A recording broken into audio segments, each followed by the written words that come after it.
Hi, good morning, everyone. I'm Dr. Ellie Zarrabian coming to you from my office in West Los Angeles, California.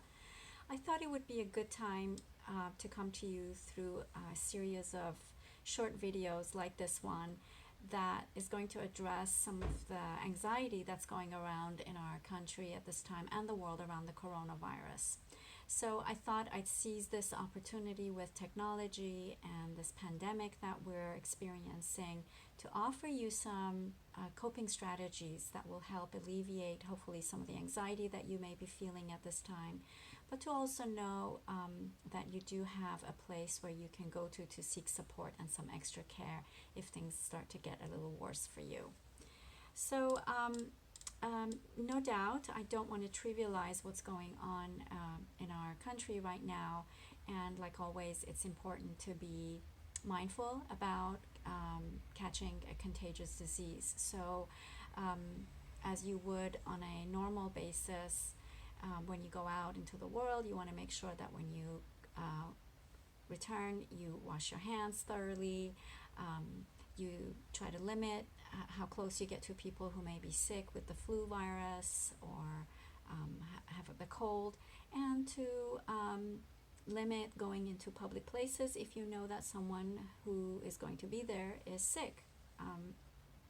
Or, for example, if your child is sick, you don't want to send them out into a public place like school. So basic common sense goes a long way. At the same time, we now know that the coronavirus is a more aggressive strain of the flu virus, so it can be serious if it goes untreated or if the person who catches it has a compromised immune system. However, if you're young and healthy, it's not something that you need to worry about too much, other than catching a flu that's going around and it's pretty aggressive. And a lot of us have had flu in our life and have been sick for a week or two to a point where we thought we were gonna die, but we didn't. It just was really, really uncomfortable. So the reason why this pandemic is turning into a pandemonium are a couple of reasons, and part of it is the information and the amount of information that we're being fed through the different media outlets. And the other part of it is that fear, just like any disease, is also contagious. So it's an aspect of this that I think people don't know about how fear works and how anxiety builds, that I thought I would take the opportunity to educate people and hopefully help alleviate some of the anxiety around this. So that's exactly how fear works. It spreads just like a disease. And I want to give you a little short, simple example of how that works, to kind of give you an idea of why the coronavirus scare is affecting us at the level that it is.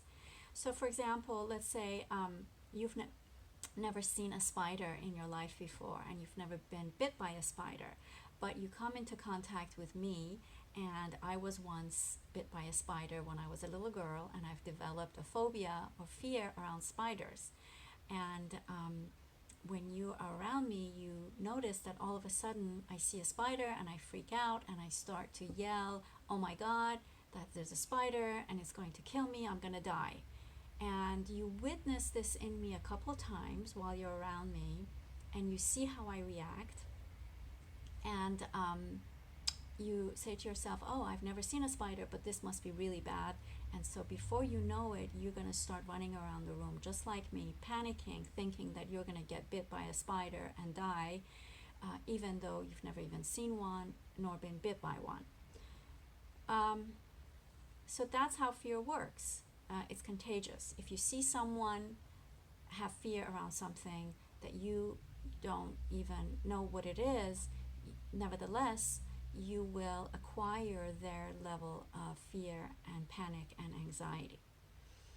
So this is exactly what's happening in our country right now. And there's us who have, many of us who don't know what the coronavirus is, never had it, and all of a sudden we're hearing this external force, the media, constantly panicking and telling us that people are dying and that this is something that's we can't control, and we're doomed.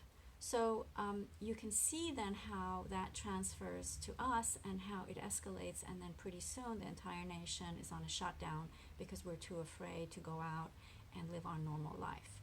So that's how a pandemic can easily turn into pandemonium.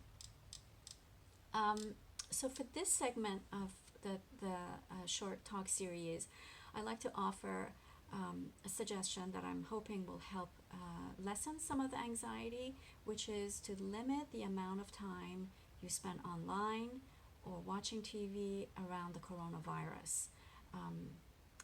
A lot of the information that's coming through is meant to be sensationalism at work at its best. So it's meant to create fear and anxiety in you.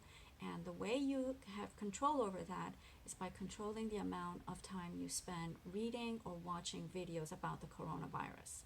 So if you can limit yourself to maybe once a day and no more, you are going to see that it's going to dramatically decrease the level of stress and help you feel a little bit more sane, and also that it's not going to force you to want to constantly talk about it with other people. Because if you notice what's happening, even if you're not thinking about it, other people keep talking about it. And when other people talk about it, your stress level will go up. So limiting the conversations and what you're watching, reading, and hearing online can make a big difference. Okay, so this is the first short video on handling what's going on out in the world right now. I'll send out more in a few days. But in the meantime, if you have any questions or concerns, feel free to email me at ellie@centeronpeace.com. Take care.